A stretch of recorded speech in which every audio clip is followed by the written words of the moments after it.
Grabe talaga nangyari sa Magwar family, no? Hinampun pa siya, tapos pinatuloy pa sa bahay. Swerte na sana siya, no? Inampun siya ng mga mababait na pamilya. Parang ang perfect ng family niyo. Anong feeling na maraming nagmamahal sa'yo, Tigwen? Doon ko nakita yung pangarap ko. Gusto ko maging ikaw. Nang dahil lang sa inggit, galit, selos. Ayan, ginawa niya yung mga hindi ka nice na bagay. Nangyari ito, December, mapapasko na sana pero nauwi sa trahedya. Boy, boy! Queen! Boy, boy! Queen! Mga anak!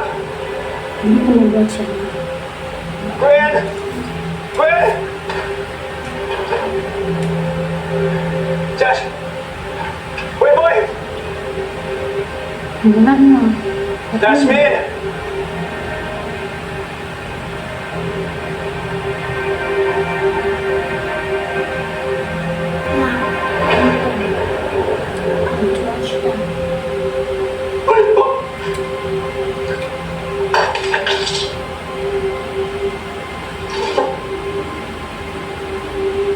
आपके लिए